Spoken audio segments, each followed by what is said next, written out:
kind, creative, and courageous artists, we have a very fun project today. We are going to be looking back in time and we're going to be inspired by art history. We're going all the way back to ancient Greece. If you look at these vase outlines, you might think about a style of art from ancient Greece where they used red clay to create these forms. Then they painted it with something called black slip, which is basically watered down clay that's dyed a darker color with pigment.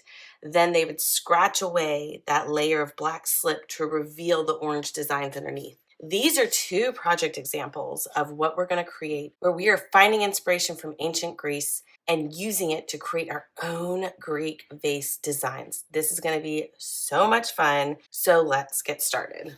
I'm going to set these aside. We are going to get these out later. You're going to pick a template that you like. We're going to cut it out and trace it onto your paper.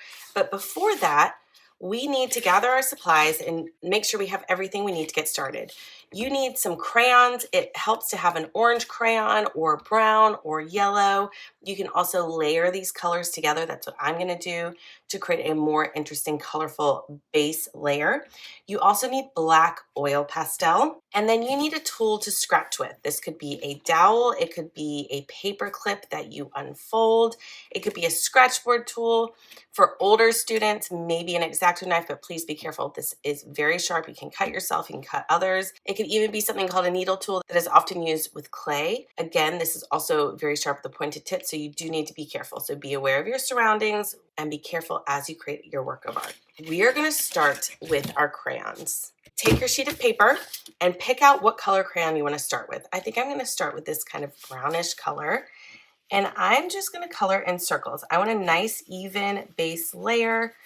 So I'm just going to color in circles on my paper. And you know what? I'm working on this messy mat that has layers of paint. It might cause some texture in my paper, which is fine. But to help prevent that, I'm going to put my paper on another sheet of paper and it will just make it a little bit more of a smooth surface. I like to color in circles because it creates a more even layer. It's less stripy. You get kind of this even circular pattern in the background. So I'm going to go in with my brown first, and then I'm going to layer some of these other colors. We're going to have fun with our base color. If you just want one solid layer of color, that's totally fine too. That is completely up to you. So let's see how fast I can move in filling up my background with my crayon. Look how fast I colored this in. It really is amazing how quickly I can go when I speed up the speed on my camera. Now, I have added lots of layers of different colors. You can see the different colors. Again, I just think that looks really fun in the background to have these layers of colors, but if you want one solid layer, that's totally fine. The biggest thing I want you to focus on is that you have no white blank paper showing through this middle section. I decided to leave a little bit of a white border on the edge. You can color all the way to the edge of the paper if you want to, or you can leave a little bit of an edge. I just think it looks kind of interesting. If you don't like the edge when you're done with the project, you can always trim it off, so it gives you some options. But again, you need to just make sure you have a solid layer of crayon, because what we're doing next is a little bit of magic, but it needs to have that crayon base to work. We are going to be drawing our vase on top and filling it in solidly with the black oil pastel. And you might think, wait a minute, we're supposed to have all these cool patterns in it. Aren't we drawing the patterns into the vase? No. We are scratching them away. Just like ancient Greeks did with their vases when they carved away that layer of slip and revealed that orange terracotta color underneath, you will be scratching away the oil pastel to reveal your design underneath. The trick is oil pastel resists crayon. It doesn't stain the crayon.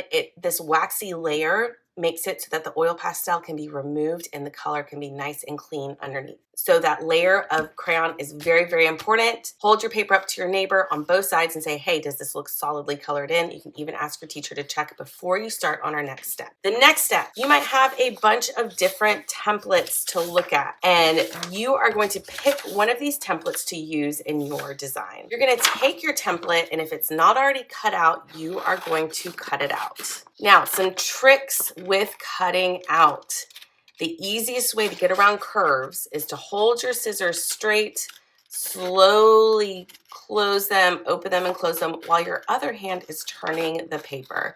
You can turn your scissors a little bit too, but it just makes it a little bit easier for this hand to be doing most of the turning with the paper rather than turning the scissors. Now, I have another quick trick. If you have an interior space that needs to be removed, what you can do is take your scissors, just go ahead and cut through that handle, and then we're gonna cut this out. Because we're just using this to trace onto our paper, it's okay if there's a little cutout slit in it. You can just hold that in place with your fingers while you trace it around, and no one will know that you actually cut through the template to cut that out. Look at that, beautiful, and it fits really nicely on my paper. It's gonna fill it up beautifully. You can trace around this with pencil, but the pencil is really hard to see on that crayon layer. So you could get a black colored pencil or even a black marker. You want a thin felt tip marker, and hopefully it won't bead up on your crayon. You need it just enough to show you that outline. So as I'm tracing around my vase, you can see I'm holding my template down with my fingers. You do not want it to slide. You can even add a little bit of tape to the top just to keep it exactly in place. And that way, if it accidentally flips up, you can flip it down in the exact same spot. But my fingers are always holding it down really close to the edge where I'm tracing, because it's really easy for that marker to slide up under the edge of the template. All right, now we're gonna get to this piece that I cut through. I'm gonna hold that extra tight. And look at that, there is my beautiful outline. It is exactly what I need to see the edge so that I can fill this in with my oil pastel. Now we're gonna take our oil pastel, and if you look at my oil pastel, you can see there's a little bit of green on it. That's because I use this to color on top of some green oil pastel, and it rubbed off onto this one. To clean off your oil pastel, you just have to color it on a sheet of paper and it will clean right off. Look at that. All right, I'm gonna go first and trace around the edge of my vase. And then I'm gonna start filling it in nice and solidly inside my vase. I like to have a little bit of an outline kind of set up, and that way when I start coloring, I have a little bit of a barrier to make sure I don't accidentally color outside of my outline. All right, let's speed this up again. Let's see how quick I can go.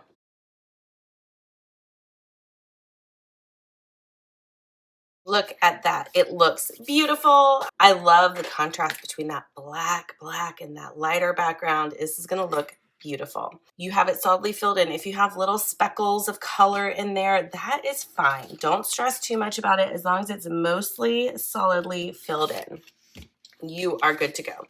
I know you want to jump in and just start scratching patterns in and get your Greek vase made, but the first thing you're going to do is create bands in your design. What I mean by that is you have these sections where you are going to add your patterns in.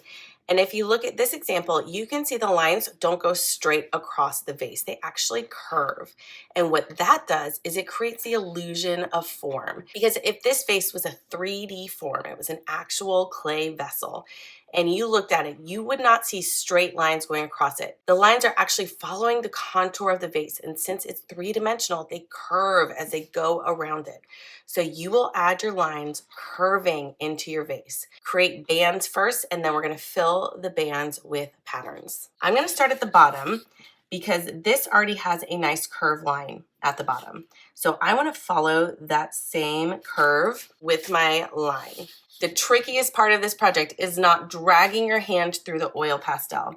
That's why I think it's helpful to have a long dowel to help reach these sections that are a little further away. And you are going to be scratching oil pastel off, so it helps to have a paper towel or a tissue or similar to wipe that extra oil pastel on. And I don't know about you, but the thing I have the hardest time with is drawing a straight line. Even if it's curved, it's all wiggly and woobly and it's hard to get it exactly right. If you're like me and you have a hard time with that, just draw your line a little thicker and you can kind of clean up the edges of those wibbly wobbly lines. All right, and see, look, this oil pastel is going on this tissue, and that's exactly what I need it to do. You can also use your dowel or whatever tool, your paper clip that you're using, and you can clean up the outside edge of your vase. My bottom got a little bit outside of my line, so I'm just gonna clean that up a little just to make it even with that first line that I drew. All right, now I think I might even jump up to the top, and then I'm gonna start adding my bands into the rest of the pot.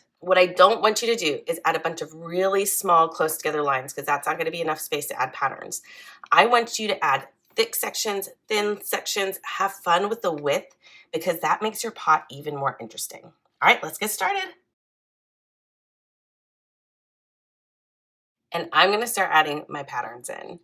You do not have to add patterns into every single section. If you want a super decorative vase, that is your choice. Totally up to you how you want to do this. This is your one of a kind vase. But if you look at my other examples, you can see that there's areas that are just black.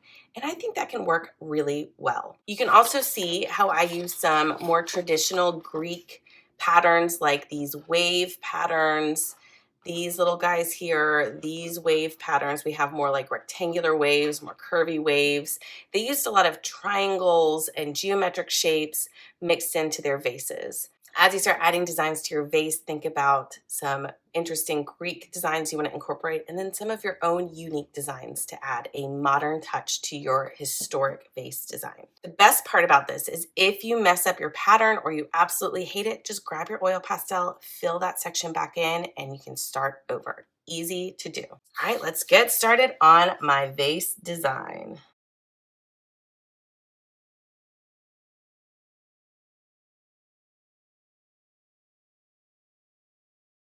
Look how amazing my Greek vase looks. It looks incredible.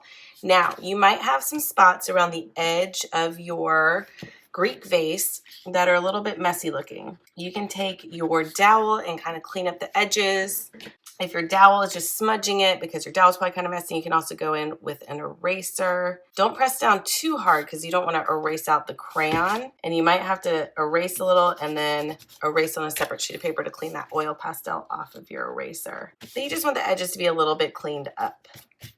And then you could even go in, if we're gonna get real intense with it, with a crayon and just kind of fill in any gaps that if you use an eraser that kind of take the crayon off. Although I am done with my amazing and beautiful Greek vase design, you have to be careful because this is still sticky. Oil pastel has oil in it, which means it never really dries. It'll always be kind of smeary. So you have to spray it with something called fixative. Fixative just adds a coat on top that hardens and protects that layer underneath it. Your teacher will take all of your works of art and they will spray it with fixative so it's less likely to smear, but you should still be careful with it in the future. Now it's your turn to create your own beautiful Greek-inspired work of art. Have fun with your design, think creatively, add your own interesting patterns and shapes, and look to art history for inspiration. Good luck and happy art making.